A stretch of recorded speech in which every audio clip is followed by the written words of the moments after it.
Welcome to Deep Sky, Deep Skydiving, deep, deep.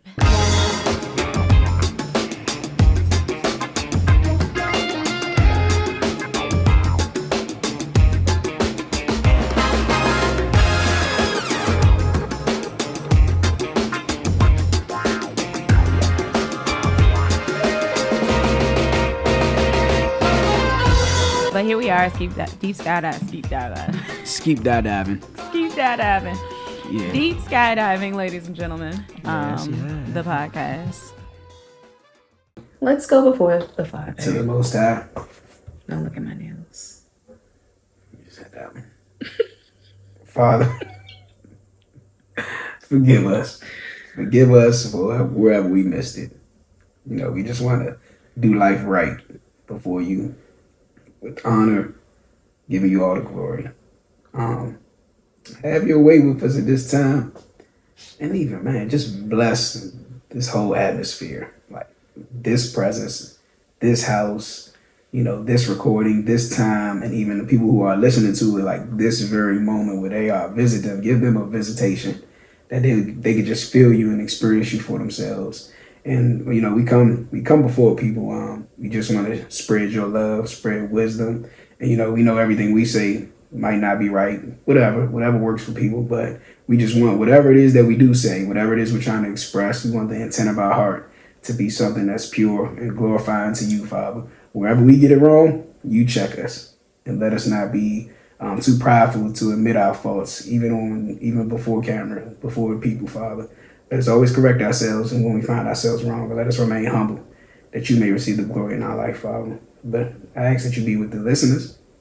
I pray that the listeners, again, have that loving experience, that love that you've given us, that you allowed us to experience, that grace, that mercy that just encompasses us. We pray that others will get that also.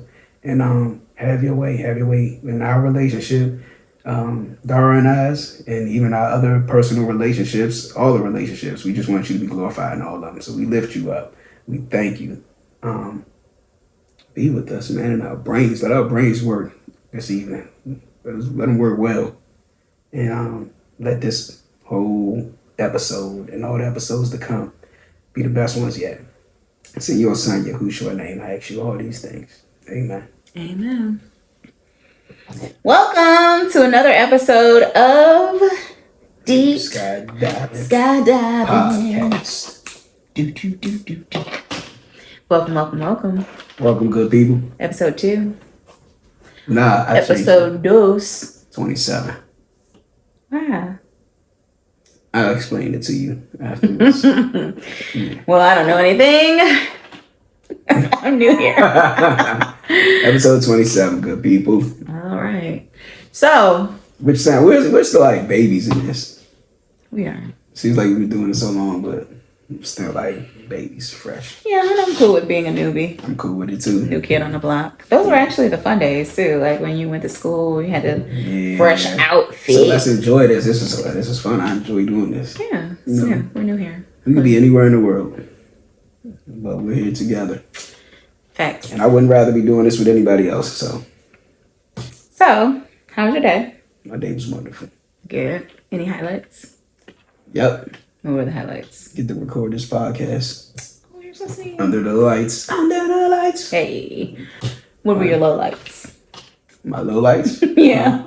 I asked you about your highlights. What were your lowlights? Oh, yeah. Working for the white man. Yeah, that pretty is. It's like, nah, I'm very grateful. I'm very grateful for my job. You know, I make decent money. So that's good. And attitude of gratitude is always. That's it, man. I'm always thankful. You know, we'll be out of there soon. But yeah, that's what's up. The Most High willing. Yeah. How was your day? What happened? Highlights, lowlights. My day was quite interesting. Very long, but I feel like I always have really good conversations at work, and I'm grateful for all the personalities that I encounter. Yeah. I think that I've gotten to a point where now, to do that. Yeah, like just have really good conversations all day. Sometimes they don't be that great, but when I do get to have really good conversations, it's always a blessing to me. So that was like my highlight. The low light, I just got really emotional today. Ooh. And I told this guy that like telling a woman to not be emotional is like telling a cat that they can't meow. So did he try to tell you to not be emotional? Well, he was trying to like, you know how like sometimes when you're talking to the opposite sex, yeah, it's one of those things like a general comment comes out and it's just like, what's funny? What's that? No, but go ahead, finish your low. Like, no, it's funny. Emotional. So I kind of always have like good conversations at work, funny, comical, and everything. But today was more focused on trying to get done what we need to get done, trying to hurry up and get out of there.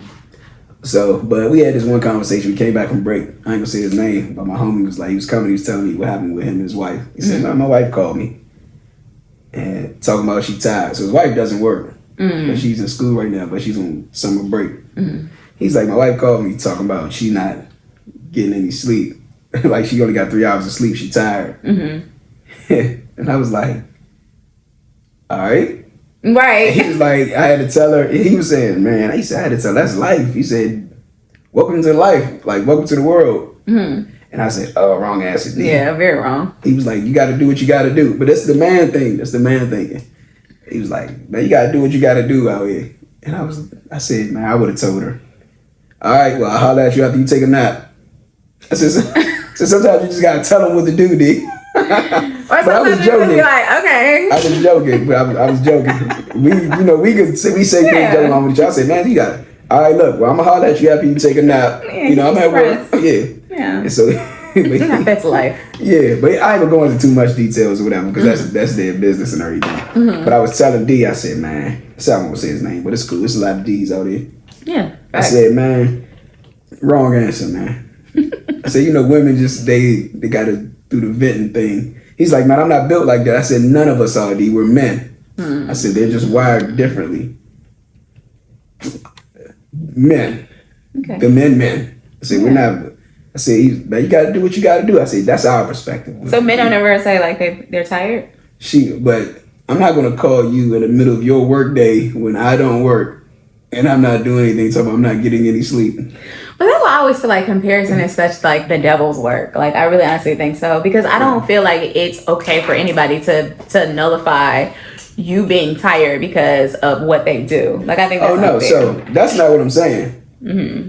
If you would do this, if you're tired, if you're saying like I only got 3 hours of sleep and then you don't have anything to do all day, you're going to take your necessary rest. What I was telling him is his logic saying, man, you got to do what you got to do. Just right, go. But that's not what she's looking here. Right. This is what I'm telling her. Like I say, that's not what she's looking here. You need to. She wants to be.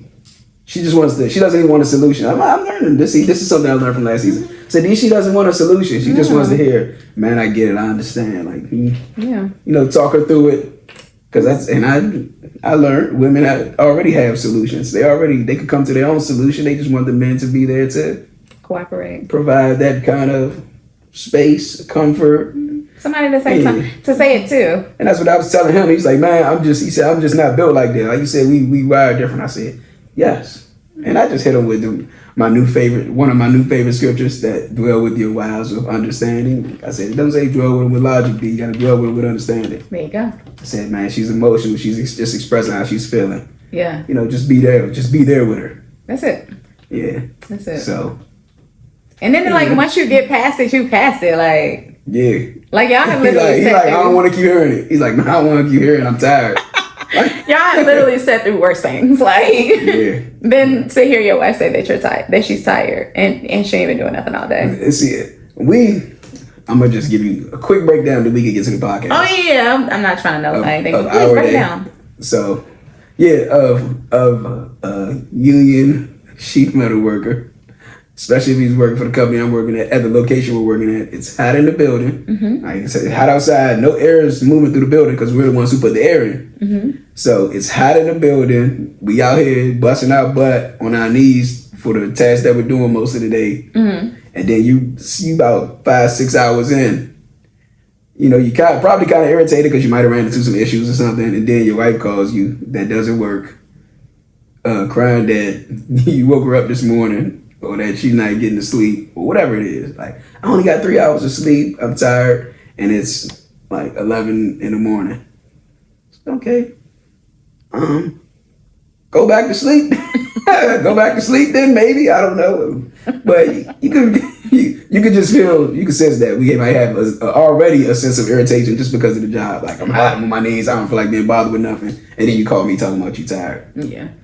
I get it. What's up, Very man? valid. I think both are valid. They are. I think once we recognize that, like, it's like, I think that's what it's supposed to be. You can be tired and I can be tired. Yeah. In our days, whatever that is. But you know, my other man was like, you should have told her, imagine how I feel. And I was like, hell no. Ooh. Yeah. So, and that would have just been, and then that would this have is been just man argument. talk. Nobody's really want to do that. But I we would understand. say, tell her to come do our job for a day. And would not be able to do it. Yeah. You don't think so? Yeah. Not without complaining. Not to the degree that we do it. Right. There's women in construction, but Yeah, I promise absolutely. you they don't. Could probably do wonderful work.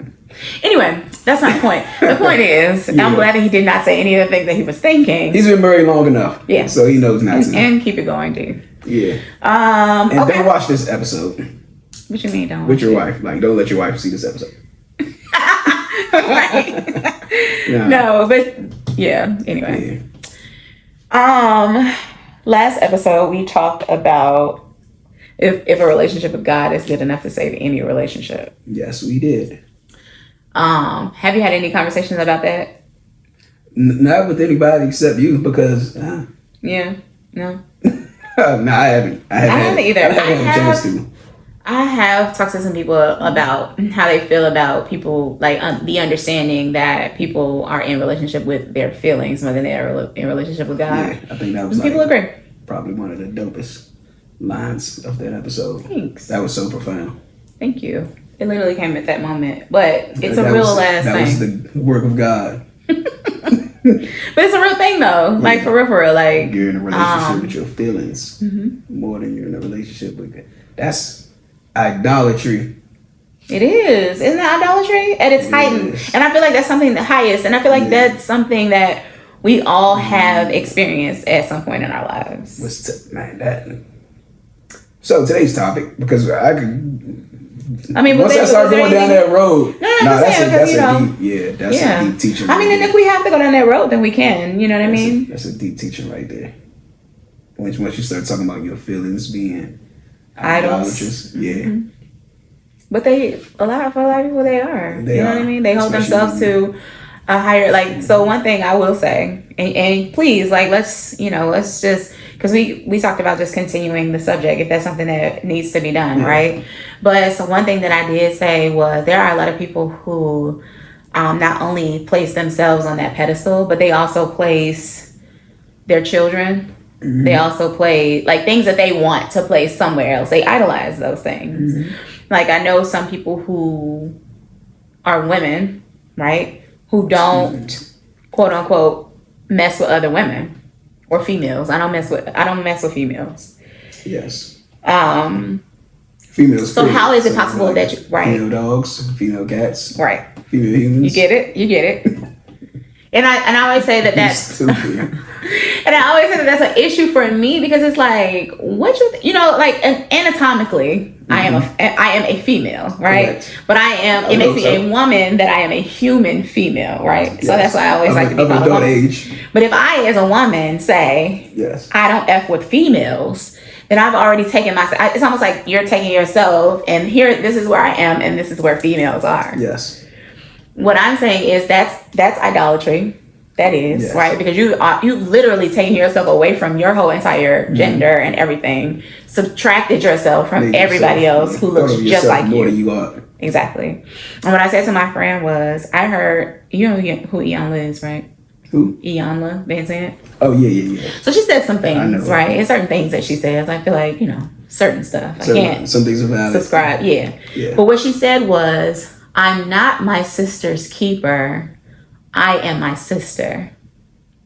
And that was so profound to me because it was like, that's always what I'm preaching. Exactly. I'm no better than you. Right. I literally have the same things. I was made by the same God. I struggle with the same things. Literally. No greater, no less. I get my monthly, Yeah. Not too much, maybe. Some of them. Yeah.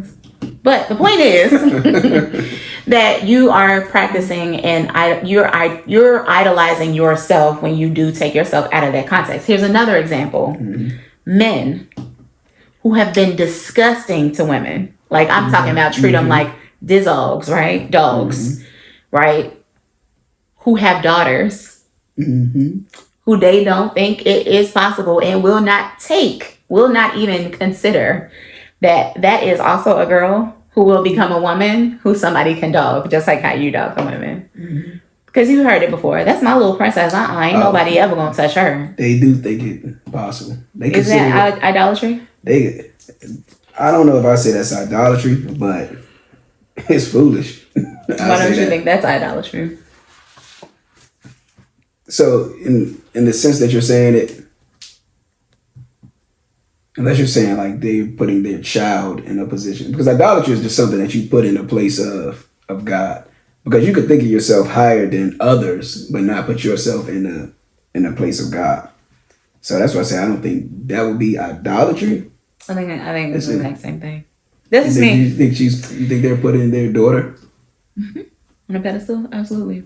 I mean, maybe so. I don't know. I don't have a daughter, and I also don't feel because like that. What makes her different though? What makes her different? Who, the daughter? Yeah. Than every other woman, except his seed. But you're still proving my point. No, I'm just saying, like, that's literally proves my point because again, me saying I don't mess with females and I am a woman, right? Yeah. And me saying like my daughter, like this daughter, my daughter can't be done. Like, yeah. Oh, you saying like can't be done? I thought you were just saying it as if they're being dogs, not even considering that this can happen to your daughter also. But that's different from saying like this can't happen to my daughter because I'm a raising right or blah blah blah. I say the same thing, but yeah, maybe it's different. Yeah. Maybe it's two different highways. So anyway, that was what I did talk about to other people, how people have, basically they idolize themselves and their feelings and things like that. It was a lot of people who agreed. Yeah, we gotta be careful with that. I think that might be, I'm not a statistician, but I would say 99% of the human problem.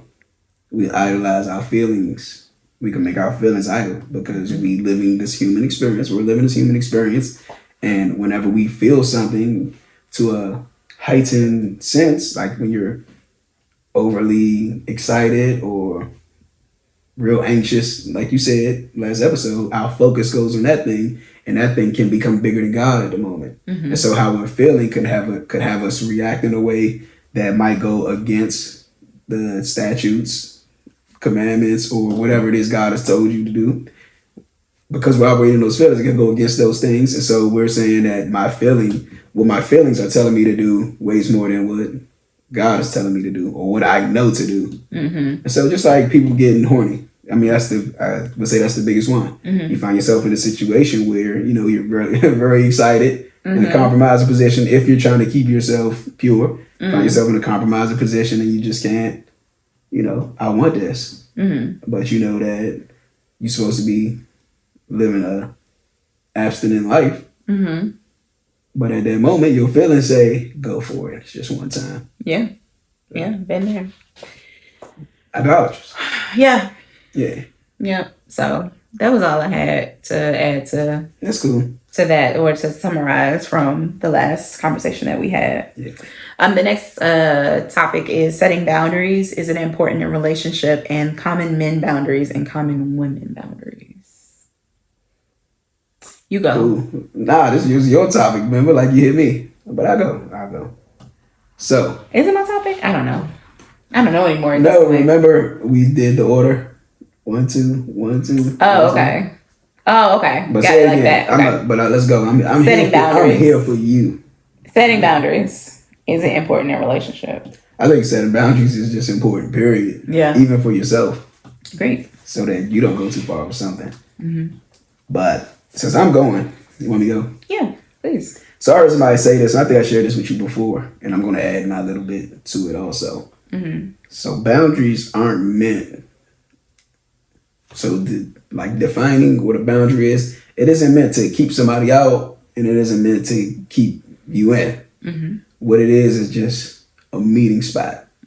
So, for instance, like you have houses in a neighborhood, and they put up fences. That's like a boundary to where all right, let me check before I got to get permission before I cross this line. Mm-hmm. Or if you don't, if you don't put that fence up or anything, people won't know when they're crossing the line. So like it's not saying that you can't come over, but it's saying let's meet here first before you do. Mm-hmm. And I'll let you know whether or not you're allowed into this space. Mm-hmm. So anything you got on that? Disagree, agree, anything you want to add? I agree. I agree with your working definition of boundaries. I feel like they are like that. Yeah, I feel like another thing that's important is that boundaries are important to the person who creates them. Right? Yes. That's who it's most important to, right? And you introduce them to other people because you want to get in right relationships. So just like you said, it's not necessarily keep you out or to keep me in. It is to kind of direct the flow of this relationship so that we can be better. It's teaching people how to treat you. It's a meeting point. It's like a starting place. Yeah. Yeah. Teaching people how to treat you. And I think that this could be a lot. This is good. It is very good. It's a very good important thing. So no. But no, I think that's great. So going from your working definition, you believe that they are important. Yes. Okay. I do believe they're important because, like you said, that might be the starting point because we have unconscious boundaries. We have boundaries that we intentionally set. We might have boundaries that we unintentionally set, or we might not. Like we unintentionally haven't set this boundary. Ooh, what just came to my mind would start a debate, but we're here for it. So when I said that about boundaries that you haven't set, that you might want in place, but you haven't set them, I'm saying the first thing that came to my mind, and forgive me, I'm not sexist or anything, and I'm not victim blaming or anything, so just put that disclaimer out there. When women might wear certain clothes, you know what I'm about to say? Mm-mm. So why you smile like that? I just like to smile. It works for you. Let's go. Go ahead. So women might wear very revealing clothes. You hear this all the time. So it's not about men should be able to handle themselves. This is not what this is about. It's about boundary setting. But women may wear very revealing clothes, and it's enticing on the eyes of men. And so a man might say something that he wouldn't say to a woman that's dressed real modest. And how that woman might feel about herself. She might say, you don't have a right to talk to me like this, or, that makes me uncomfortable or anything. But you haven't set that boundary because of the way that you presented yourself in the physical. Am I making any sense? So you unconsciously didn't set that boundary, but a Muslima sets that boundary without words. Like when you see them, you're not going to lust over a woman that's fully covered. And I'm not saying like you have to be a Muslima, whole face cover. I'm not saying that, but I'm saying a woman that dresses modest, that doesn't dress, boobs are not all perky with 75% of them showing, small shorts, all of that. When you're not dressed like that, that's unconsciously set. I can't say it's unconsciously because you might be doing that intentionally. Like some women dress covered up because they don't want to be, what's the word I'm looking for? Catcalled and whatever. So, but I guess when you don't do that, because you're looking at it as I'm free, you're doing this in the name of being free. I want to be able to express myself how I want to express myself. I want to feel good. But what you're doing is unconsciously not setting a boundary because somebody, not saying that it's right, and I'm not saying that men have the right to do that. Right. But because you didn't set that boundary, there's no gate, there's no meeting point for a man to even know whether he can enter that space to where he could flirt with you in such manners or whatever. If that's making any sense. That's unconscious boundaries. Unconsciously not setting a boundary. Yeah, you unconsciously didn't set that boundary. Or maybe you consciously didn't set that boundary. Right. And it was just the wrong man. Could be that too. Yeah. And that's why I think that like it gets a little gray. It gets a little wishy-washy when you talk about unconsciously and consciously setting boundaries, because the thing is, a boundary is just a boundary, right? Like I don't feel like there is like there's no implied boundary. Does that make sense? I think Like, it I is. don't, well, no, I think that that's where things get messed up. All right. And I really think that that's the reason why a lot of people get into the situations that they do, because implied boundaries to me are what causes a lot of confusion and chaos and a lot of contention, like in relationships, because of the fact that, like, you know, you never said it, right? Yeah. You never told me. I was continuing to be who I am as Dara, right? And you thought that I would be able to just read the fact that your boundary is that you don't like to be touched. Because maybe when I get close to you, you pull your elbow back a little bit. That's when you think that it's an implied boundary. But again, I feel like that doesn't ever work because you haven't enforced it. One, you haven't stated it. Two, well, first stated and then enforced, right? Because I think that an unenforced, well, I've heard this and I agree, but an unenforced boundary is just a suggestion. Like, if there are no consequences to me telling you that you, like, I feel uncomfortable that you do that, then it's just a suggestion. Because again, there's nothing that tells you that this is something that I'm really serious about if I keep letting you do it. Right? So I say I don't like to be touched, and every time you come over, and I'm just looking uncomfortable, but I don't ever say nothing.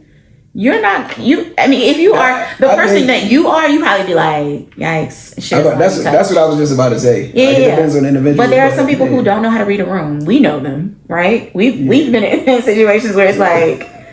So can I say this? Go ahead. Those people, you shouldn't, I ain't gonna say you shouldn't.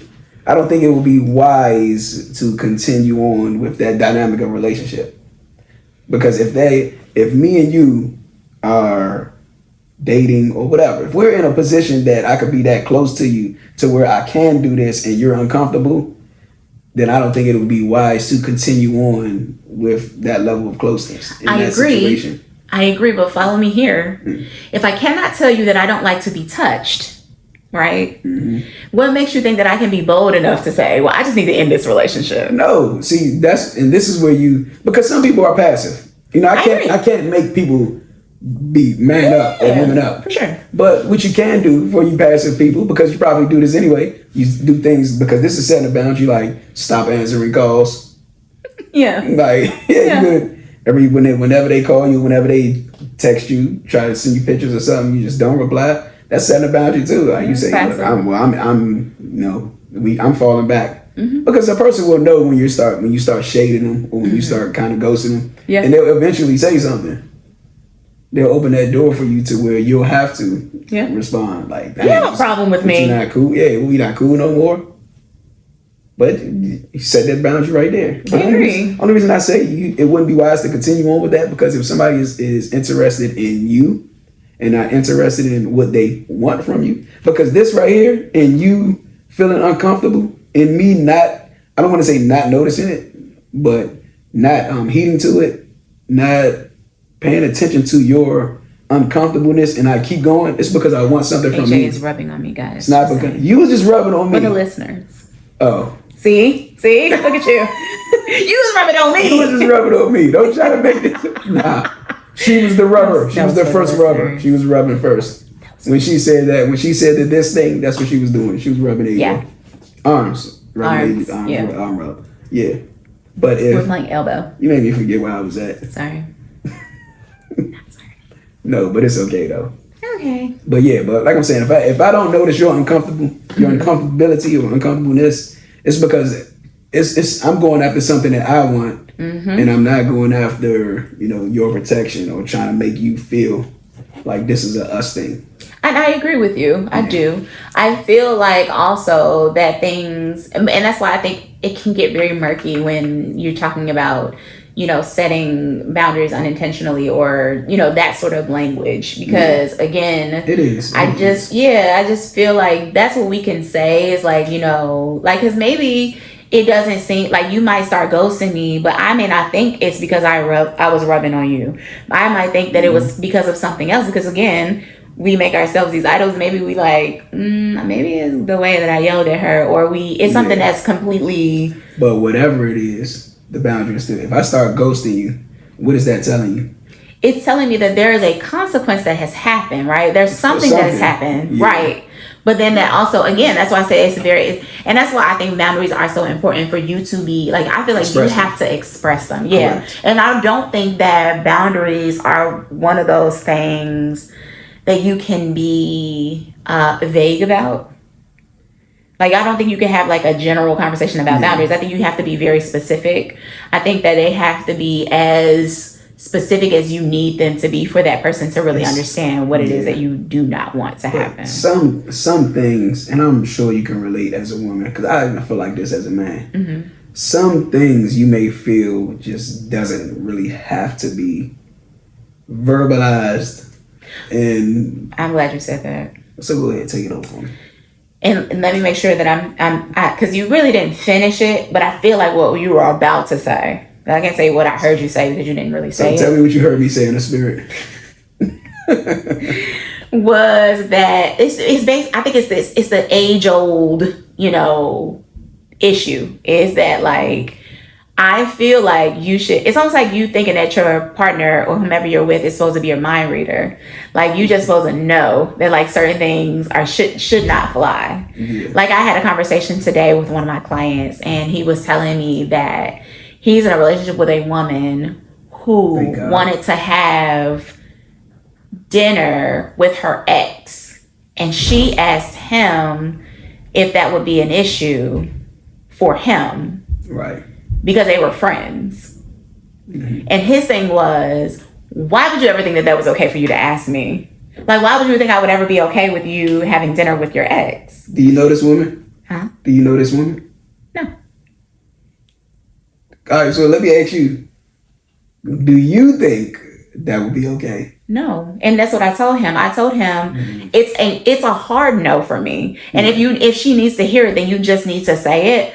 But the thing is, though, I felt him when he was saying, but why does she feel like she needs to ask me something like that? Like, why isn't it automatically in her head? That's disrespectful. And that's what I said. And that's what I said to him. That's what I was But every woman doesn't understand. And that's what I told him. I was like, but see, you can't disrespect a man. And I was like, that's something that I've just really learned within the past year and a half. You get what I'm saying? Yeah. So I understand how disrespectful that is for a man. But he was like, no, but I just think it's a respect thing in general. I said, no.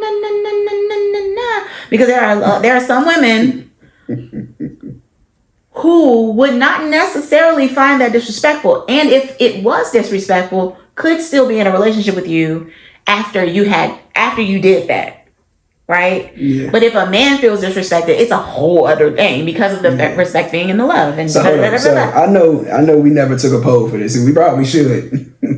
But I want you to tell me, in your honest opinion, because you said there are some women that might not feel disrespected by that. I want you to give me a percentage from Dara's understanding of women, from Dara's experience of life. Give me a percentage of women you think wouldn't feel disrespected by that. I feel like most women would be hurt by that. I think it would be hurt. All right. Yeah. I think the damage would be more emotional than it would be like a disrespect. Yeah, because y'all don't hold respect. That's what I mean. But yeah, like 100%. Yeah. Yeah, 100% of women. Now, here's the kicker. You want to know what the kicker is? Yeah. The kicker is it public? Me. What you mean, is it public? Does everybody know? Because there are some women, that's what I'm saying. Does everybody know about your relationship? Yeah. No, about the fact that you cheated or went out, or, like, is this a public thing? Oh, because if it's between us, yeah, you made me like a fool. But do I only know? You know what I mean? Like, is that a conversation that I only know about? Because if everybody knows, it's a bigger thing. Yeah. Right? And I can't come back from that. Yeah. Yeah. So I'm glad you said that, because that's exactly where I'm like, the level of disrespect that you would even ask me that. That you would even ask. But I told him that was something that I even had to learn, because and not in that sort of regard, because I would never ask my man if I can go out with one of my exes to dinner. I would absolutely never ask him that. But I have been in business partnership where I've asked things. I think it's the wording that's throwing me off. Yeah, it's throwing you off. What if you said, hey, can we go out? Let me, man, I don't know, wait, because it just sounds so messed up. Like, hey, can we link up with Jason this weekend or something? Mm-hmm. Then a man might be more susceptible to that than you saying, "Hey, can I go to dinner with Jason?" Yeah. Who your ex Jason? Yeah. Right. Yeah, I'm not. Go ahead, go dinner with him. Right. You gonna do that? Yeah, yeah. Yeah, because I then told you gonna him. find yourself single. Right. And that's what I told him. I was like, so I completely get where you're coming from. I told him that my motto is always, if it's between me and somebody else, always choose the other person. Yeah. Because I'm not. You talked that you and I talked about that exactly before in the last season. Yeah. Because I'm not a side dish, right? I don't do sides. I'm not a sharing woman. Yeah. If it's not the top choice, if it's not, you know what I mean. If it's given like maybe. Please go with whoever else it is. Yeah, because I sincerely feel, and this is not me tooting my own horn. I got my own issues. I'm not a perfect guy by far. We all do. You know, by far not a perfect guy. But I don't believe that there's many men out here, just personality, character-wise, that you can say, I got to choose between AJ and... Look here, if you got to choose between me and him, like there's a comparison, that's one hell of a guy. If you got to choose between me and him and he's not a hell of a guy, I'm going to be so insulted and disrespected. I'm going to be like, you earn that. That's what you get. You don't deserve this. Yeah. Definitely. It's interesting. It's interesting. The viewpoint. Really? You don't feel like that? No, that's not where I was coming from. I do think that I'm dope, right? She doesn't think she's dope. No, I do. I do think that I'm dope. Yeah. But it was never a comparison thing. Like I wasn't thinking about what the other woman, because there's always somebody who's prettier. There's always somebody who's smarter. There's always somebody who has better conversations. There's always somebody who can have better sex. So it's never a comparison thing for me. I don't know about that. It's like, no. It's not a comparison thing for me, but my thing is, because you're so torn in between the two, please go with her. Please do that, because it's never going to be satisfactory. I'm never going to be that person who you be like, I should have, could have, would have been with. Look here, man. Rachel. When God was like, and here comes AJ, boom, boom, boom, put his hands into my mother's womb and start forming and everything. He was like golden. Mm-hmm. You know how in the beginning he was saying he made this. He like. And that's good. Mm-hmm. That's what he said when he made me. He was like, "Oh yeah, that's good. This is good right here." That's great. So I believe him when he said it. Good, you should. Because if you don't, who gonna believe it? You feel me? Yeah. Somebody out here gonna believe it. Catch the seed. No, that's right. So what are some boundaries that are important to you? Respect. That's the number one for a man. Any boundary that you have personally, like, because this is gonna be personal to AJ. Not necessarily like men, because we'll talk about men. What are some boundaries that you've set? That I've set? Mm-hmm. So it's funny because my homie named AJ, and we're almost the exact same on this right here. So we don't like nonsense. We have when it comes to our women, we have a low tolerance for nonsense and all that loud talking, making a scene. And arguing and yelling back and forth and everything. We have a very low tolerance for that. Mm-hmm. And so I'll say this, I haven't done a good job setting that boundary before the incident happens. But once it starts to happen, I say, look here, that's not what we're going to do.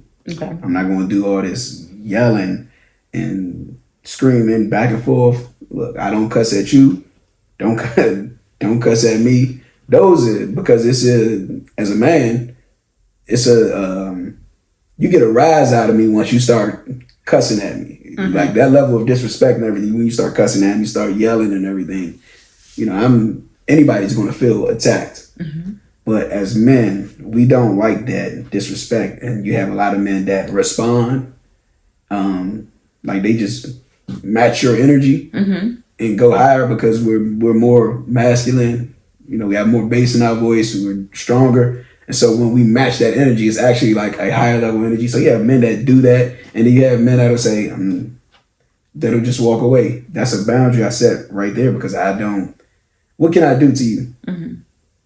Like when I'm gonna call you the B word, I'm gonna call you out your name. Mm-hmm. What I'm gonna do, I'm gonna hit you. Mm-hmm. I'm gonna beat you up.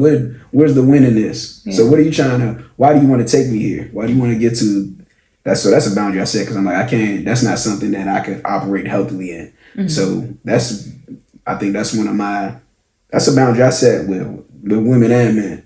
Like I'm not going to sit here and just go back. I argue with my friends, people that I'm close with, have right relationship with, because it's more fun than it is really something that's going to destroy us.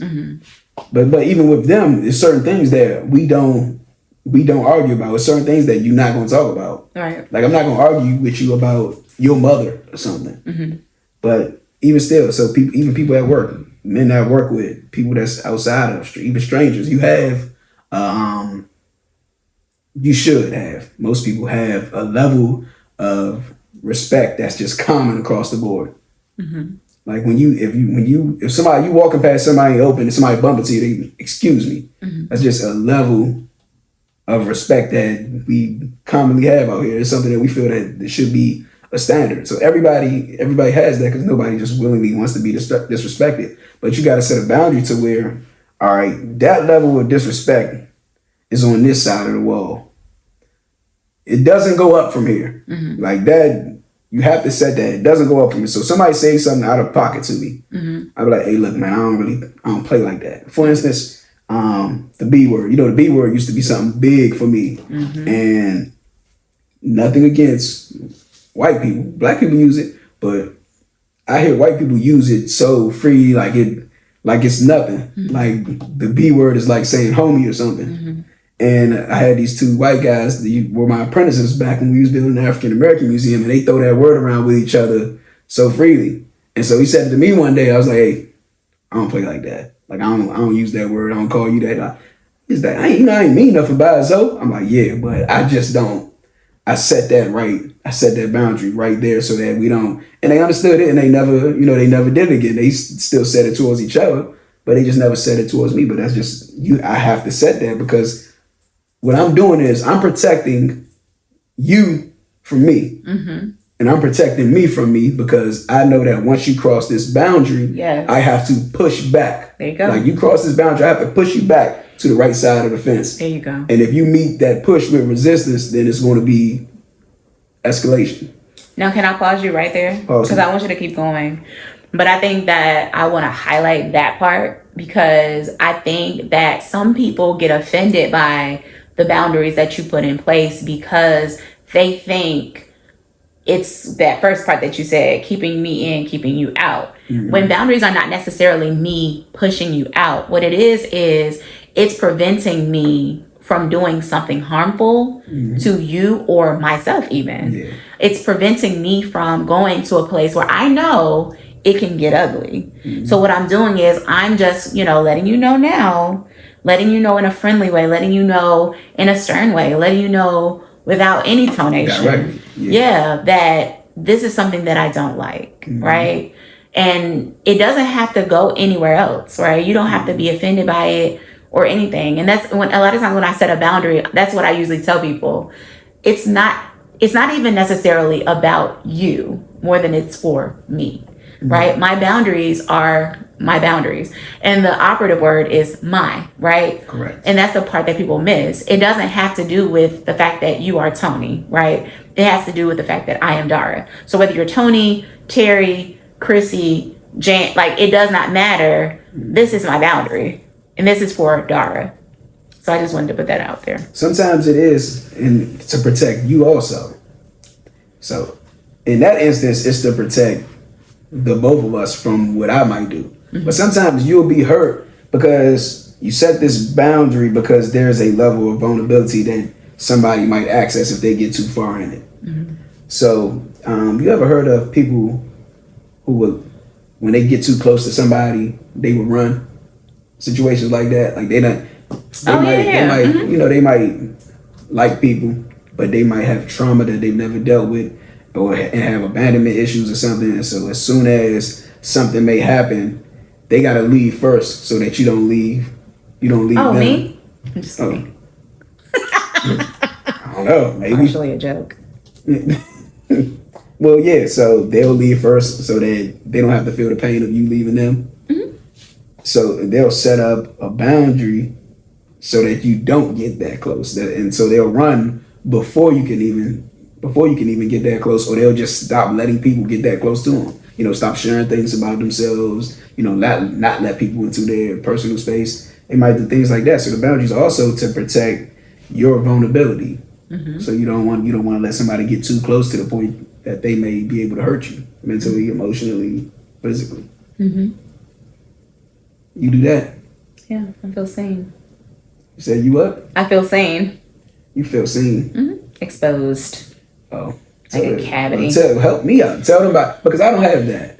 You know, well, I don't think so. Here's the thing: I don't have any regrets about that because there has not been a guy that I dumped at this level in my life that I was like, "Oh darn, I shouldn't have done that." Gosh, no. Yeah. It literally was, and I can't take credit for it. Maybe it was Holy Spirit. I don't know. I feel like God has always been watching over me, and I always feel like I have a really close relationship and close to that relationship with God.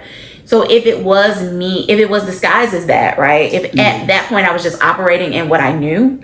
Thank you, Jesus, right? But I can't say, what I'm saying is it may have definitely been that I didn't want them to get to a certain level of intimacy with me because I just didn't think that they could deal with that. And I also wasn't ready to even expose someone of that caliber, not to, just no diss to y'all, right? Because it doesn't have anything to do with them necessarily. It just had to do with this particular portion is not for you. Sorry. Like, this is where we end. And that's what I would do. I would just, hey, listen, this is the end of the road for us. Thank you for your participation in the relationship.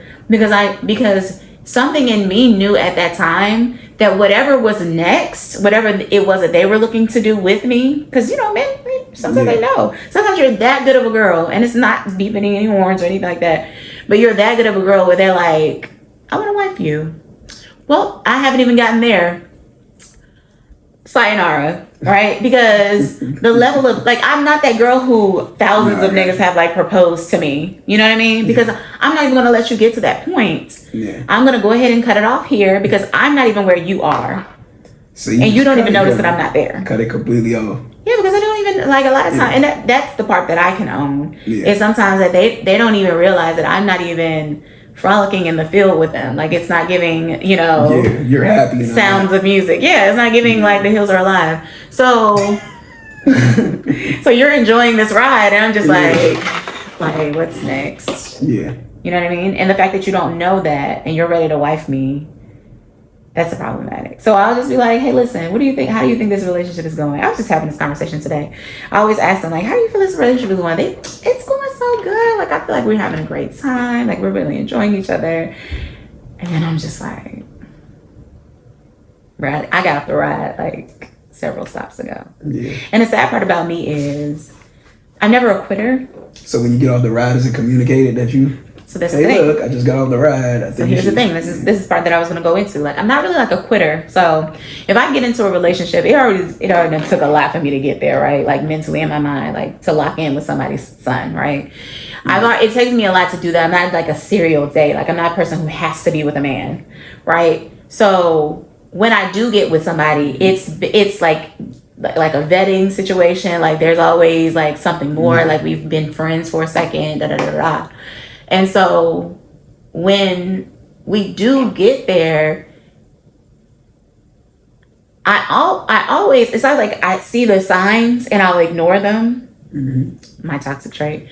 I'll ignore them, but then I'll think, well, maybe there's something that I'm supposed to learn from that. I had that conversation with you before. Yes. Maybe there's something I'm supposed to learn from that. So instead of me just being clip, I'll just be well, let me see, let's try to see if we can work this out. Let's see if we can work through it. Let's see if we can make it work. Right.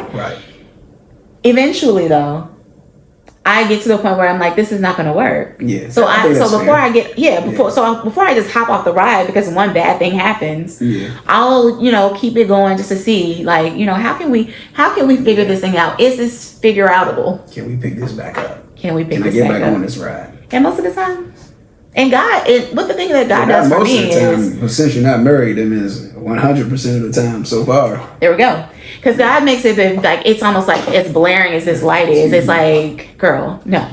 Get off the ride. That's what I do. Well, I guess that's that boundary. Yeah. But I don't think that's running, because they're getting too close. I think they were getting too close.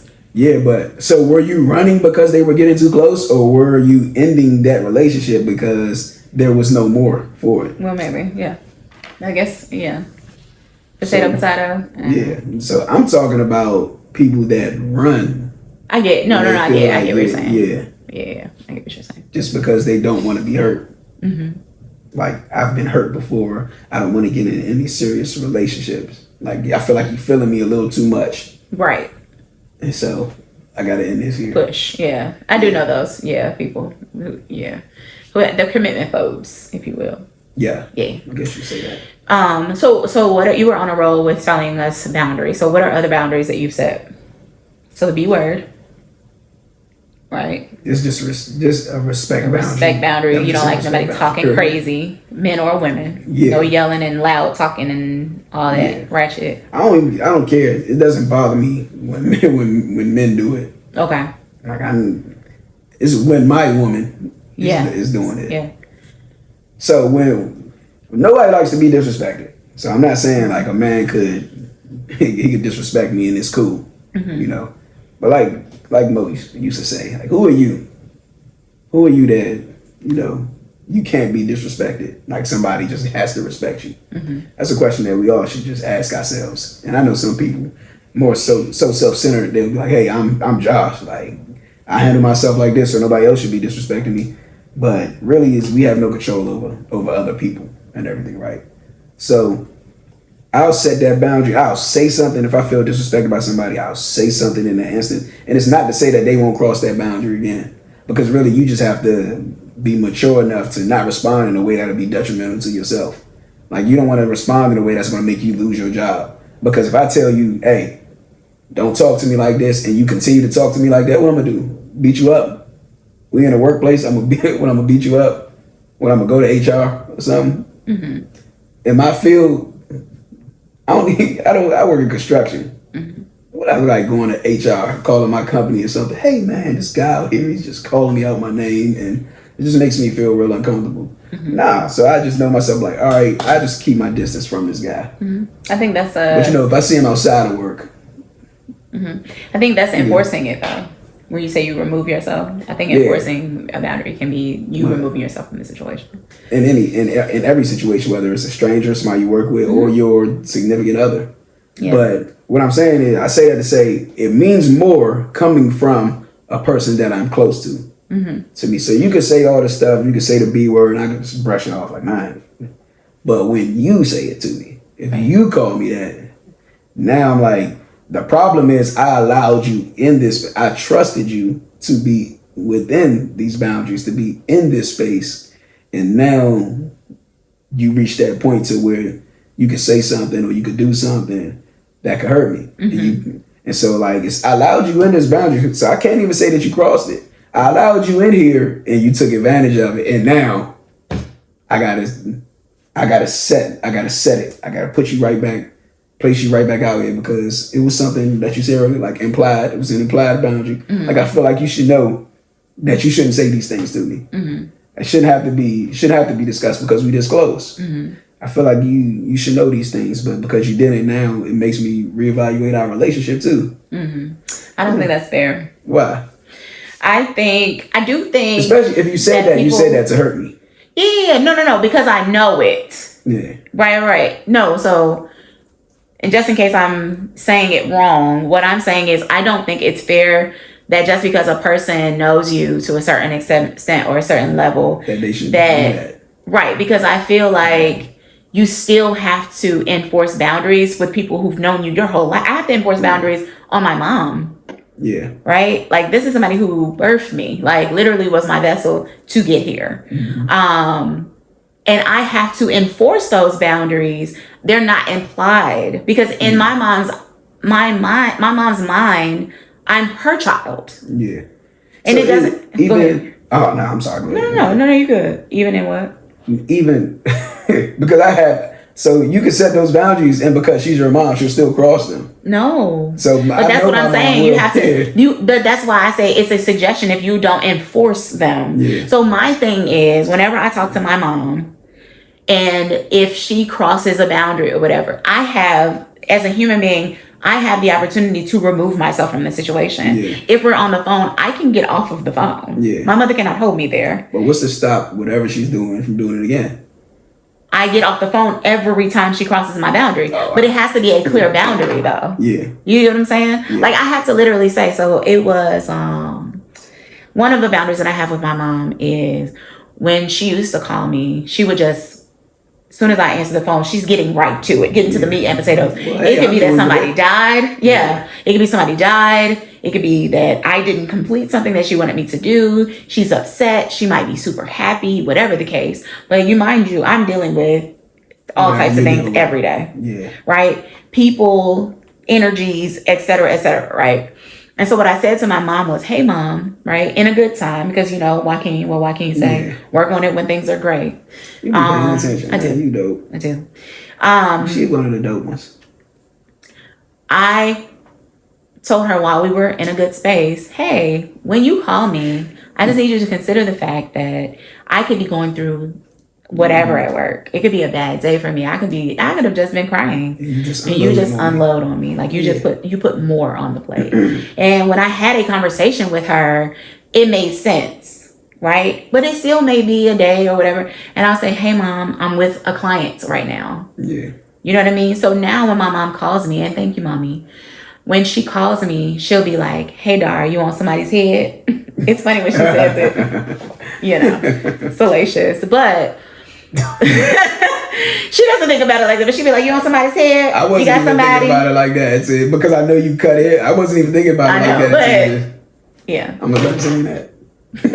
Like, you're a jerk. But no, she'll ask me first, which I can completely respect. But it was when we were in a good rapport. We had a good, flow. We were good. I literally said that to her. And I think she really understood. Like because again, it doesn't have to make sense to you, but this is what's happening. Like, I'm just painting the picture for you. And I think a lot of times, sometimes, like, you just have to do that for the person. It's like, let me paint the picture for you. I think some people feel entitled into your boundaries. Oh, yes. So my mom's the opposite. Mm-hmm. So now I get what you're saying when you say you have to enforce those boundaries, because it stops you in your tracks. Mm-hmm. But it doesn't make sure that you won't cross them, on your own merit. Like, it doesn't make sure that Mom won't come crossing if I don't enforce them. Mm-hmm. And so that's what I feel like I shouldn't have to do. I shouldn't have to keep enforcing. I shouldn't have to keep hanging up on you. Mm-hmm. Because it's going to make me feel a certain way. Mm-hmm. The more you keep crossing that boundary and I got to keep hanging up on you, I'm sooner or later, I'm going to stop answering the phone. Boundaries just broaden more and more. Mm-hmm. So with my mom, I believe my mom feels entitled to me because I'm her son. Mm-hmm. So when she wants to use my truck, she used to call me, and then she got a little bit better at this. She used to call me like on a Thursday. Like, AJ, I need to get this bed tomorrow and take it down the road for me. Mind you, down the road is 60 plus miles, one way. Mm-hmm. After I worked 8 to 10 hours, and not including where I got to pick something up from, whatever it is, not including any of that. And so I'm like, you got to give me way more advance notice than this. And for the longest, never mind, it make me feel bad because I can't do it or something, or because I just refuse to do it. Mm-hmm. And so I was like, all right, well, you just let the bed go then. You just don't get it, or just get somebody else to do it. Mm-hmm. And that was me enforcing it. So now she'll give me like 3 days. Well, is that advance enough? For me? Yeah. So I'll say this. This is just me and my mom relationship. Okay. When I get up, because my work is so like strenuous, it's physically taxing, it's physically and mentally taxing. Mm-hmm. I don't want to come home and do more physical work. Mm-hmm. It's not, I don't mind sometimes, but I don't, especially something like that. I'm about to go move a couch. Did you say that to your mom? Didn't I just tell you some people feel entitled to your man? Because I was gonna say, and I guess it does have to do with the person. Yeah. But if I don't want to do it, like, I'm not going to do it. Like, and I understand, like you said, like, she'll make you feel a certain way, but then also, like a part of you is just buying into that too, because it doesn't make you a bad person because you don't want to do any more physical labor. Oh no, for that there's been day. times where I was just like, oh well. Yeah, like I don't think it's. I don't got it in me. Yeah. But I had to set that boundary. Like, man, you got to give me more notice. And then sometimes I tell, like, look here, I'm not grabbing nothing else. Not grabbing nothing else. Yeah. No, I get it. Some more boundaries. What boundaries have you set? Because you asked me about mine. What's your number one boundary? My number one boundary. I don't have a number one boundary. You know, I'm a boundary setter though. Like so, I like to. If I haven't told you that it's a boundary, then it's not, right. Like that's how you can go about the relationships with me. I would disagree. Okay, go ahead. Something I'm not gonna say on camera, but I know you said boundaries without saying like, "Hey, this is a boundary I'm setting." I mean, what I'm saying is, if you're not sure about it, then just ask me, because obviously I don't have a rule book, you know what I mean? Yeah. But you, like, if it is something that I'm uncomfortable with, I'll just let you know, like, that's something that I just, like, I'm not dealing with that. Yeah. That I can respect. You do that. You do that.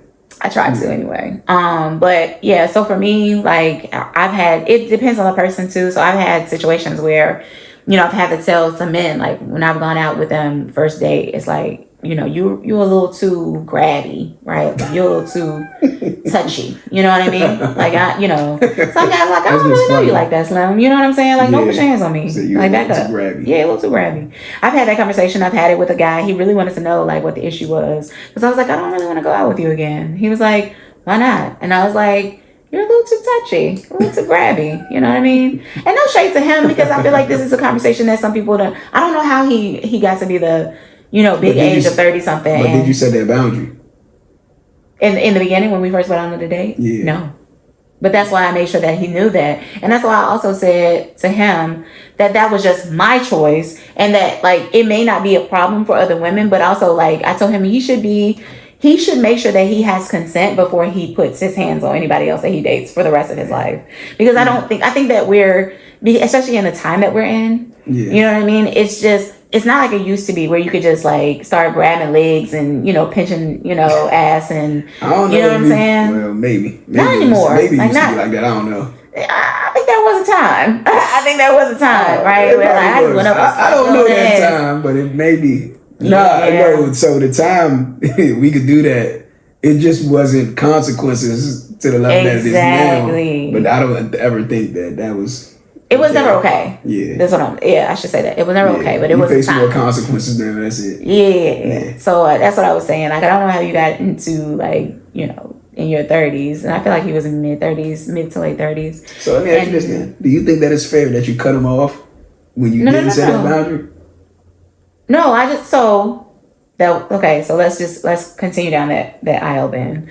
I told him why I didn't want to go out with him, but that wasn't the only reason. Oh, okay. Yeah. I told him, he was a little too handsy, but also I didn't have a great time. And it wasn't just because of his handsy. Oh, all right. Yeah, it was, he just wasn't for me. He wasn't my cup of tea. He wasn't my brand of sugar, if you will. Right. But like I told him, it doesn't mean that he was a bad guy. It just wasn't for me. Yeah. And I told him, I'm like, I'm sure you'd be a great guy for somebody. You know what I mean? But again, if you take anything from this, don't be touching on people's daughters. So say he wasn't so touchy, would you have went on a second date? No, I didn't enjoy myself. That's what I was telling you. I didn't enjoy myself that much. I didn't know if like him being so touchy might have been like the max. It did make me feel a little. I was wigged out. I'm not even gonna hold you. I was wigged out because I'm like, what are you doing? Yeah. You know what I mean? And I don't even know how you're that comfortable with me. And this is the very first time that we've ever gone out. Now, mind you, he didn't know me prior to that. Now, not in the sense of like we were friends or anything like that. He had known me because he had been coming to my place of business over and over again. So he was able to see me in my home, saw me working. You know what I mean? Like, so there was a familiarity that he had with me that I did not have with him. Right. So I guess, and that's what I told him. I was like, you know what? I can understand that, but also it still doesn't make it okay that you just touch people. Like, I don't think that's okay. Yeah. So anyway, that I've done that on a business personal relationship, there has been a turn in my business relationship in a sense that I try not to bring my personal business to my business. Yeah. And the reason why that's the case is because the lines got blurred, and then there was, a little bit of fallout. And mind you, I'm not upset with that person or anything like that. We've moved forward, but I just had to create a line in the sand. And some boundaries, and this is also another thing to highlight, some boundaries you don't know that you have until it makes you feel uncomfortable that it happened. Right. Like, so in that situation, that you need to set one. Right. I had to learn that, I don't like that. I don't like the way it made me feel. Right. So here I am just creating a line. And the reason why I'm doing that is because I don't want us to fall out. So I just want to let you know that I want you to stay over here and I'm going to stay over here. And let's just keep that there. But let's still, love on each other, be friends, still be, what we are. So I do that. Let's see. In my relationships, my time, I've been having a boundary in my time.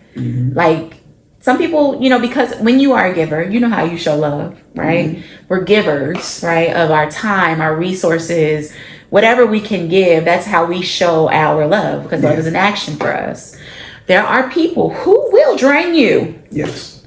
Themselves. They don't care about anybody else getting any of your love. Yes. They want to suck you dry. So I had to create those boundaries with my friends because you're not the only one that matters. Unfortunately, right? Like, sorry, the Lord didn't create me for you, right? Yeah. He created me to be, like I'm for the streets. Yeah. No, I'm not. I'm not a friendship whore. But the point is, though, you'll drain me. And I'm just not going to do that with you. I got you 100%. I had to set a boundary like that a couple of times. Did. I know you did. Because you are that person. No. But if you don't, AJ, I feel like you're one of those people who would just be sucked dry. Yeah. Because you're such a giver. I don't mind being sucked dry. It just depends on about. It's like, no, that's a joke. That's a joke. I'm joking. I'm not being sucked dry. But no, I was listening to something today. And I hope I could break this down the way he did. Okay, try. But it was talking about that. They were talking about government, liberals. It's like a political podcast I was listening to. But I'm talking about it in the sense that you are. With people, when you give somebody something, what do you say? He said when you give it to them is it heightens appreciation. He said when you do it a second time, dang, I wish I could. You do it a second time, it's I forgot what the second time is, but the third time it becomes expected. Expectation. He said, and the fourth time it like builds a dependency or something, and then when you stop, it makes you their enemy. Yeah. And I try to set that boundary before you make me your enemy, because I do give. Oh, that's powerful. Yeah. That kind of gave me a chill. You see. Set the boundary before you make me your enemy. Right. Oof. That was a bar. Wow.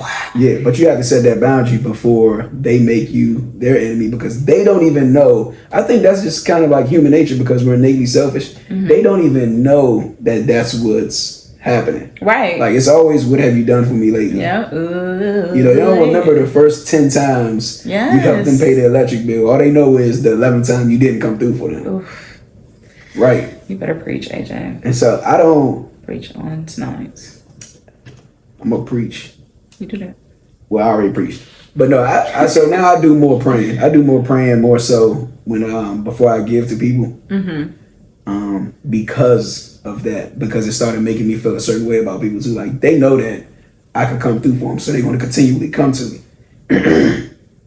And I know that in the scriptures it says, like, if you have and then you don't give to people that you see in need, there's a judgment on you. He's saying, like, if I allowed you to be abundant, then help those around you. Like, your cup don't overflow for you. Like, everything that's overflowing out the cup, it doesn't serve the cup anymore. It's supposed to serve those around them. Like, if I blessed you, it's so that those around you could be blessed. But I have to go to God, because you have to be conscious of when you're enabling somebody.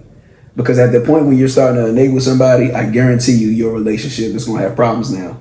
Because the moment you stop, like I said, that person is going to make you their enemy. I can't say what I want, the example that I want to say, because it's real personal. But I've seen it happen to where somebody told an individual, like, you're supposed to do this for me. A grown individual told another grown individual, you are supposed to do this for me. And I was, as if that person is responsible for them. Two grown individuals, both capable of working, both capable of taking care of themselves. But because that person was enabled for so long, it felt like they were owed that. They were owed that. Yeah. And then when you stop getting that, now you have harsh words for this person or something, or a sense of disdain for them. And so you have to start to set that boundary so that, for the sake of the relationship. Because one thing I do know, like with kids, and we can go on from that, like with kids will hate you when you tell them no. You know, they cry, pout when you tell them no and everything. And they might feel a certain way when they don't get what they want until they get to a certain age, or until they have kids, or until they reach a level of maturity. And then they'll come back and be like, thank you. Like, I understand now why you wouldn't let me eat candy for breakfast, lunch, and dinner 7 days a week. You know, but we have to be able to not allow our feelings to be become idols, to where I don't want you to feel bad, but I don't want you to hate me. We got to not allow that to make us succumb to, you know, to giving in. And that's, I feel like, what I was about to like say. When do you think that we turn that corner? Because if I remember correctly, and I'm still like that, like holding grudges is not really like my ministry. Like, it's not my thing, right? And I think that's the reason why I'm able to love so many people. Like, I can still love people that I don't really like mess with for real. Like, and the only reason why I don't mess with them is because I don't decide to be a fool every single day of my life. Like, I'm just not going to do that, right? You keep on burning yourself on the same hot stove. Like, at some point, you're just going to not touch the stove. So that's me not touching the stove. There's a lot of not touch stoves out here, right? But the point is, where do we turn the corner where because when kids are coming up, and I noticed this with my 5-year-old godson, his mother can literally make him like become undone because she said like, get off your tablet, or no, you can't have that, you know, toy, or whatever the case. I'm checking him out. He will unravel, like full out cry, go to, you know, upstairs to get himself together. And then at night, he'll pray for his mommy, or he'll say, Mommy, I love you. You're my best friend, right? The same night, like within, you know, minutes or even hours or whatever the case might be. But they let it go is what I'm saying. So you remember when I told you kids are resilient? So I don't like when people say that. And the only reason why I don't is really a context thing. And it's something that it's just a me thing. Yeah. I don't like when people say that kids are resilient, because I feel like people just drag their kids through stuff because of that resiliency. So that ain't what I'm saying. But go ahead, I'm sorry. Yeah, no. I get what you're saying. But what I'm saying is, when do we get to that point where we start holding on to, or we start idolizing our feelings? Whereas we can't just get past it. Because when we are kids, we do. Like, you literally can like get kicked and beat up or whatever the case might be, and then be chilling or whatever the next day with the same people. So there's a lot. There's a lot that just came to my mind. Talk to me. So when you're a child, you have childlike faith. That's why Yeshua said, you have to come to me as like these little ones, because you got to be able to have childlike faith. So children, I have this saying on my Facebook. I love it. That's why I just left it up there for so long. My cover photo. It says, the young aren't prudent enough to, they're not wise enough to, or they're not experienced enough to be wise. Therefore, they try the impossible and they succeed generation after generation. So as you get older, especially as you get older and start to experience the world, it makes you more selfish, because you become more exposed to a raw society. And so you're focused more and more on what it is you want, what it is you need to grow. Kids are selfish, but they don't understand physics, they don't understand gravity, they don't understand how the world is, any of that. So they still have like a large capacity, like a large amount of that childlike faith. So it's easier for them to let things go. It's easy. Mommy didn't give me the candy I wanted when we was in the grocery store. when they get back home, it's, mommy, I still love you dearly. You're a great mom. Us, because we're older, we're more developed. Remember, I told you when you're 25 years old, this is scientifically speaking, and even scripture backs it. But it says when you're 25 years old, you are who you are. So you already developed your brain, your mental definitely, it stops. Fully developed. It's fully developed. You are who you are. In order for you to change, you have to actively seek change. Like you really have to fight yourself to learn new disciplines and all that. And so in the word says, raise a child in the way they should go, they will not depart. That's saying the same exact thing. So while they're young and they're still sponges, you know, when you soak a sponge, water can still come out of it. We're not sponges anymore. Yeah. We're old stones. Yeah. Like we're hardened. We're the old dry sponge where it can't soak up water no more. You pour water on it, just like get in the buy a new one. I'm not washing my dishes with this, whatever. But now we're just so hardened. We have like greater understandings and more experience that we hold on to things. Hold on to things more. We're not as resilient as them. And so we want to protect our feelings. Yeah. I don't know if I was just saying this last episode, who I was just talking to, I was saying naturally our body fights pain. Was I talking to you about that? No. So I think I was when I said if you put your hand on the hot stove, it'll just instinctively you'll move it. Oh like, yeah, that was me. So we naturally want to fight when our emotions, when our feelings get triggered or something, and so that's why we'll give into that. Kids are more resilient. Like they don't have to give into that at that time because they'll eventually just bounce back. We ain't gonna forget though. We're like let me give it in this because I don't want to feel like this. And like we said earlier in the episode, we put our feelings on that pedestal. We put our feelings up there like, hey, let me just succumb to this so I don't feel like this anymore. And we give in. I think that's it. Yeah. That's just it. Yeah. We know we're not. I don't think we want to be as resilient as children either. Talk to me about that. They're unconsciously resilient. Like you said, your little 5-year-old godson, he can bounce back like it's nothing. So you and I, we consciously don't hold grudges because we understand that it doesn't serve us. Most people don't. Yeah. Right. Because they're trying to protect themselves. They do hold grudges. Yeah. Because they feel like they need to protect themselves. Yeah. Good. That was good. Anything else you want to add about? That's a boundary also, like grudges. Grudges, that's a sense of a boundary. You're not saying it's a healthy one. It's not. Yeah, true. Facts. I'm trying to give some other boundaries. What is a boundary that you set for everybody? Like your common boundaries, like your most common boundary? I like my time. And not necessarily like all the time.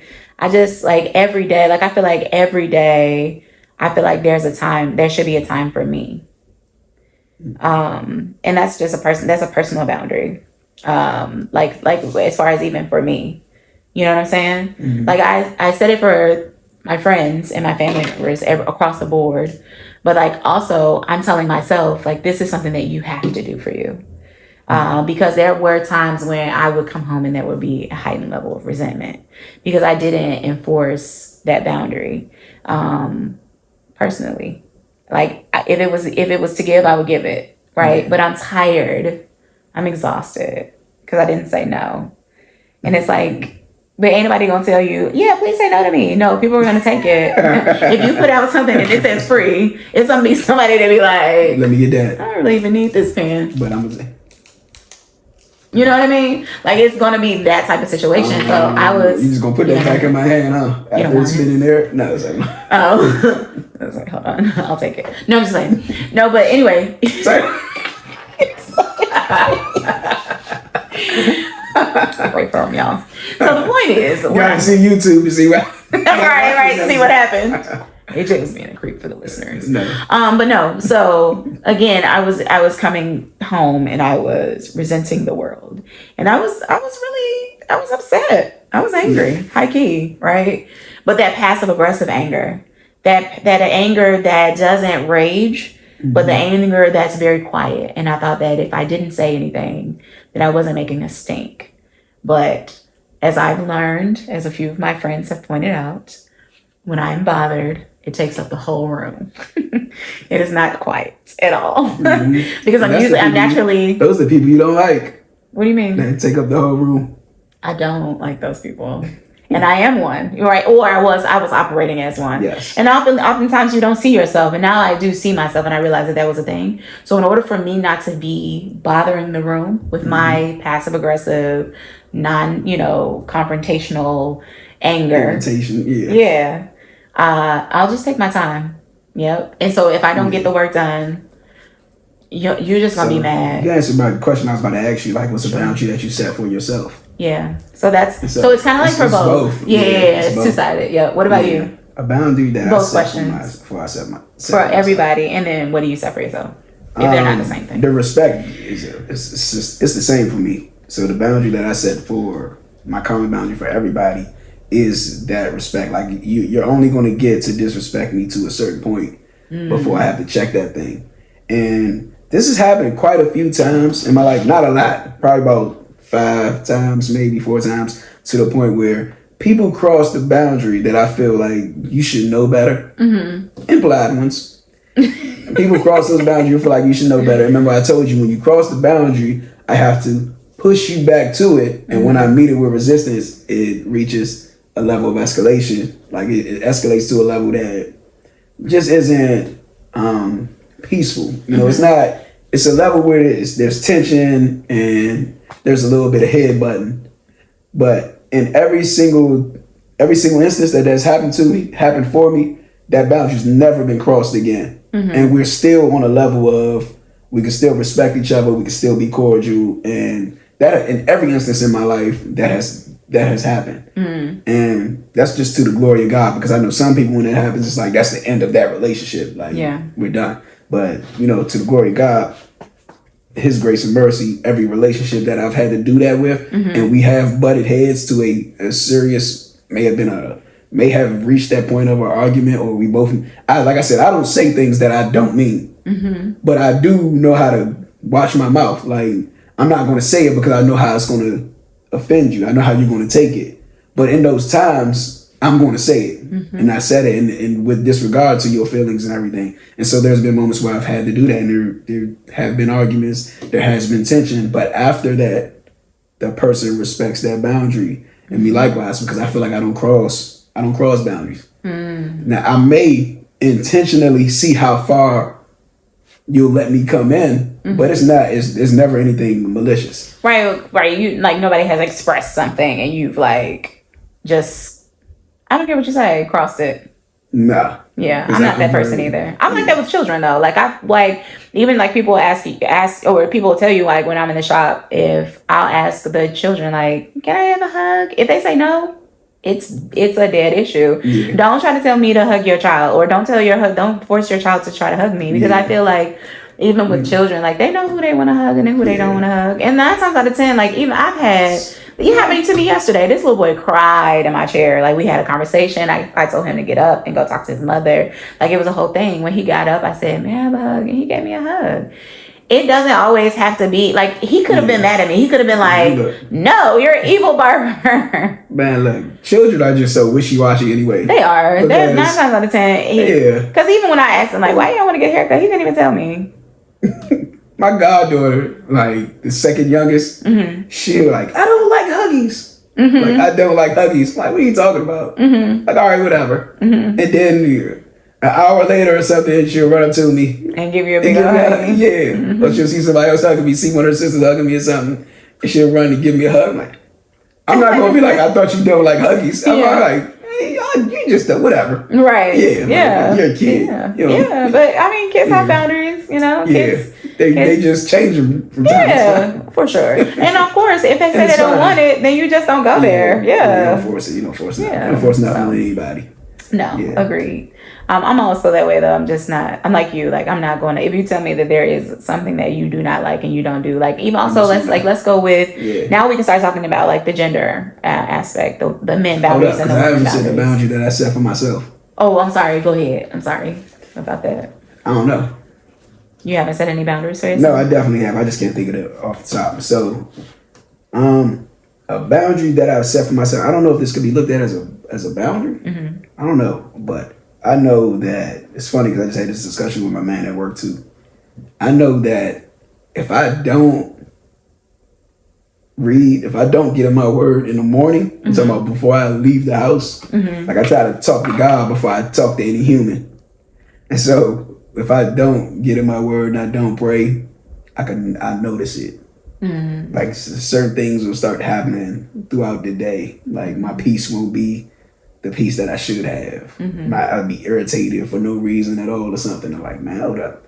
And so that's what I don't know if that's really a boundary, but I guess it is a boundary because I use it to kind of protect myself, to kind of guard me and guide me through the day to where I make sure I do this every single day, just so that I won't end up, if that makes any sense. Oh, it does. But hey, I'm saying I don't know if that, but I guess it's like a boundary. Like you said, you make sure you take time for yourself. Like that's something I make sure I do that above anything. Yeah, that's a part of that for me too. Yeah, it has to be done. Like before I do anything else too, I'm like, I gotta get my devotion in. Like I gotta devote my time to God and like just show my gratitude for this day. You know what I mean? Yeah. But that's good. Like I think actually that's where it starts too. Like you creating a kind of like I don't know why it's such a foreign concept that, and I mean I do know why, but I don't understand why we don't start right here, right? Yeah. When it comes to the way in which we treat other people, I don't know why it's not possible for us to start right here with ourselves. And I know because we think we're right. That and right, like yes, and I think that it has to do with the way in which we're reared too. Yeah. I think that we buy into what other people have told us about us. Like we believe that story. Like we believe the narrative that somebody else has given us. Right. Or we hold so much, we put so much real estate on those places where people have told us that we were something and we start like believing it. Yeah. So much so that we don't even believe that we deserve a thing. Yeah. I know I've been there. Put too much value on somebody else's opinion of us. Yeah. So that's all I got with that. But can we go into the gender? Yeah. Okay. So I forgot what I was going to say. About what, the sexes? Oh, I'm sorry. It's okay. Sorry. So what's the comment? I just literally forgot where I was gonna go with that. I promise you're gonna remember. Well, I don't make promises, but watch you remember what you want to say. But since you said sexist, what you remember already? All right. Well, since you said sexist, I honestly do not feel that men set boundaries for women. Like I almost feel like we don't have to. Okay. And it probably don't sound bad, and it probably is. But I think there is like a superiority complex kind of, where we don't feel that y'all could hurt us in the way that we could hurt y'all kind of. Does that make sense? It does, and it really honestly depends on the way in which you spin it, right? It could be that you could see it as a superiority complex, or it is because I said a woman not being emotional is like a cat that doesn't meow, right? I also feel like you guys are made, It's a broke cat. Exactly. Broke woman. Exactly. Like not being emotional and being like, anyway. Yeah. My point is, I almost feel like you guys are formatted also to be that way. Right? Like there's a lot of stuff that you gotta kind of take in life. Yeah. Like even like the way in which you're just formatted, right? To like the decision making and the, the way you process things and the logical, you know what I mean? Like, and this is not obviously universal, but it's kind of like the way in which you're made. So I don't think that there are a lot of boundaries that you create because there's a lot of stuff that you do take, or you know what I mean? Like it's kind of like what we talked about and what did you hear me say? Yeah, that you guys can take. Not that you should, not that we should be the way that we are to you, and vice versa, right? But I just feel like that's also the reason why. I'm pretty sure there is. I can't think of like a common boundary that, I mean, we make them with each other, I just can't think of one that we make with women because we're not as vulnerable towards the opposite sex as you guys are. Like there's more women that have been taken advantage by men than are men that have been taking advantage of women. Well, in certain aspects, I guess you could say maybe women take advantage of men financially, men take advantage of women sexually or physically, whatever. But like I said, it's kind of a little superiority thing, that superiority complex, because we might feel if she take advantage of me financially, I mean, it's because I'm letting her. You know, but it's not, you can't let a man take advantage of you sexually. I would like to know though, and maybe we could bring it up in what did you hear me say too? Yeah. What are some of the boundaries that, if any, that men have created within their relationships with a woman? Oh well, I'm telling you that my man told me, like, it was so that I had to set it straight one time. Like, look, nah, dang, that's not what we gonna do. We ain't about to be doing all this yelling. Like, I'm not about to be your cursing bag, your cursing punching bag. I'm not about to be. You're not about to expel all this energy on me. I don't think that's common, because I see more men just arguing with their women like it's a woman and woman.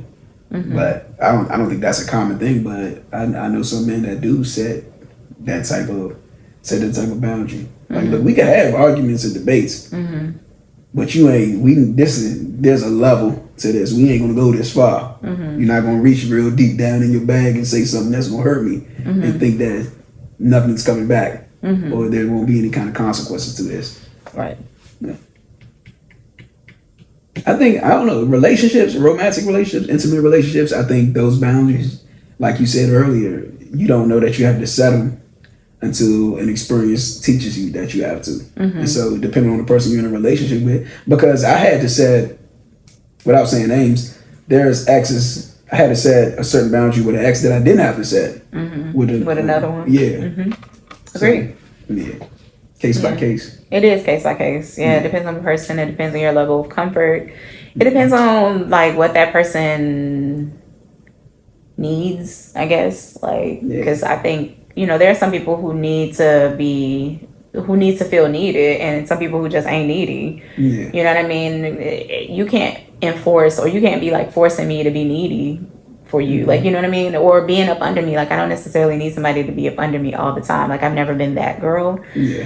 So if there's a guy who's not like always around me, that wouldn't be a problem. But if it's somebody who's like always in my space, sir, don't you have a home? Like, don't you have somewhere to be? You might grow out of it. I might.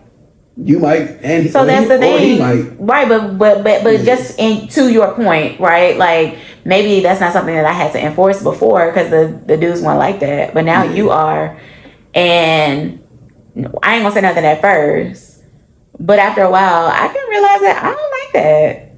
I don't like that. Then would you feel a certain way once he stops for a while? Like, does he still like me? Because he's not. Not if we've had a conversation about boundaries. Yeah. Because I feel like if I've hardened it to the point where I can tell you that it's a clear boundary, then I've thought about it for a while. And maybe some women don't, but I do. I don't just be telling people like, that's a boundary, that's what I feel like a boundary today. Like, no. If I enforce a boundary. I thought you had like a laminated sheet of boundaries. Shut up, you ain't make that. Nah, I'm messing with you. So but if I do say whenever you go on date, you just slide the sheet across the table. These are my boundaries. Right. Let me know now if you can hear. Yeah. Scroll. Keeps unfolding. Yeah. Let me know right now if you can't adhere to any one of these, then we might as well end this date right now. The funny thing is, if that was going to be the case, the type of person that I am, they've been sent via text before we've even gone out. I don't like a lot of blurry lines. Yeah, exactly. But see, okay. Yeah, exactly. I'm like that though, so that's why I don't do stuff like that. Like, I'm not giving you a list of rules because if somebody gives me a list of rules, I'm not going out with you. I'm not doing that. Like, you know what a Turo? You know what Turo is? The car app? Yes. Yeah. So I'll go on Turo because I'll go out of town a lot, and I want to whip, right? If you got too many rules to your car, I'm going to I don't care if I have to pay $5 extra, a day, and that adds up. Yeah. I'm gonna pay the $5 extra because you're not a jerk. Like, you're not a person who's giving me the rules. You don't like rules. It's not that I don't like rules. You don't like boundaries. It's okay. Stop. It's not even You that. would settle, you just don't. No, it's not even that, but it's giving like, what can we do? Yeah. Like, get in the car and start it. Right. Yeah, so be careful about setting boundaries because, isn't that something we talked about too? What? Being aware of if you're setting boundaries because because you are pushing somebody away or you're trying to push people away. Like just creating a barrier or callous? A barrier and not a boundary. There's a difference? Yes. Yeah, so Definitely. beware of is what I guess I'm trying to say. Keep you out. Right. There we go. Definitely. Thanks. Driving that home for me, it's a little late. Yeah. But yeah, creating a barrier instead of a boundary, because a barrier just means I'm hurt. It's the callus that we talked about. Yes. Creating a old skin, a tough skin where nobody can get through. Cannot be penetrated. Right. And a boundary is, okay, I just want to get in right relationship. Like I do want this. I want this to work. I'm not trying to keep you out. Mm-hmm. What I'm doing is I want this to be something that works forever, or, while we are in relationship. At least at this level of our relationship, because there are boundaries, people are allowed to come in boundaries. Yeah. So you, like I said, it's just a meeting point. It's like a starting point, right? And you have some relationships where this boundary will ever exist, mm-hmm. and you have some relationships where I can allow you inside this boundary because I deem you responsible enough to be able to operate inside here and close to me, mm-hmm. without you attempting to hurt me, mm-hmm. or without you unconsciously hurt me. Like, mm-hmm. you're not going to be negligent, mm-hmm. inside this space. And so some people, listen, because we don't allow everybody in our house. Like, I'm not going to let somebody I know that's a thief into my house. So my boundary is that door right there. That's the boundary. Mm-hmm. But people that, I have more trust for, or people that I'm closer to, I could, the key is under the pot or something, under the flower pot or something, or they might own the key. Right. And so when you need to come over, hey, this is the code to the alarm, boom. Mm-hmm. I allow you, I trust you, I deem you responsible. I allow you inside of that boundary. I know you're not gonna come in my house, drop a deuce and don't flush the toilet and go on about your business. You know what I'm saying? I know you ain't gonna come in and steal my silverware or something. Right. So yeah. Cool. But it's just that, like I said, it's just that meeting point. Like, let's meet here, mm-hmm. and then I could deem you worthy or not, mm-hmm. to enter in. Mm-hmm. If not, we could still have a good relationship operating right here at this boundary. Agreed. All right, we good? Yeah, I think so. I think we've covered everything I had to say. Ooh. Our next topic is, what are triggers? Is there a difference in the practices of de-escalation between the sexes? What can you do to support your significant other when you are the one who has triggered them? I was about to say, hold up, is that one? Is that one topic? I mean, because there are so many different. That's gonna be an episode, honey. Triggers. Oh yeah. What are triggers? Is there a difference in the practices of de-escalation between the sexes? What can you do to support your significant other when you are the one who has triggered them? Woo! Might need a guess. Y'all ready? Might need a guess for that one or something. Listen, baby, I think we can do it. You're gonna make me do some research or something. I feel like because we have a human experience and we're such observant people, I feel like we could. I got some stuff already that's going through my mind. When you start talking about triggers, that's a big topic. Yeah, I might get canceled for this one. Like, people I liked him, now I don't. Nah, I don't like him. I can't stand this. But what if they didn't like you and now they do? Hey, look, I ain't here to be liked. I'm here to help people. Sometimes the truth gets spicy. It do. So. All right, y'all. That was that spicy episode. Yay! We've enjoyed you all. Thank you so much for listening. We love you so much. And until we meet again, we'd like to tell you to what? Make it work. Make it work. Preferably, y'all got something from this. Yeah. Something that you may be able to consider for yourselves and apply into your relationships.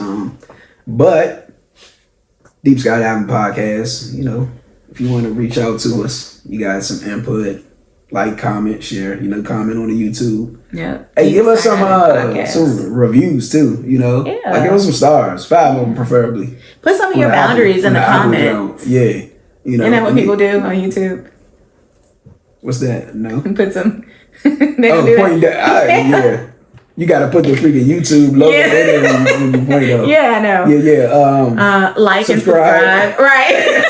Yeah. Yeah. So anyway. So hit the like button. All of that stuff. It's one of these angles. But yeah, if you want to reach us directly, you know, deepskydivingpodcast@gmail.com. If you have any kind of request, if you want advice, questions, if you want input, whatever. If you want us to bring up a boundary, maybe you and your man keep arguing about the same boundary, send it in. Something you want us to hit on, any questions you may have. Yeah, man, feel free to reach out. Yeah, we like good comments. We like the ones that we all talking trash. Yeah, we like all of them. If you hate us, let us know. If you love us, let us know. Yeah, because it all means the same. Yeah. All right, peace. Deuces.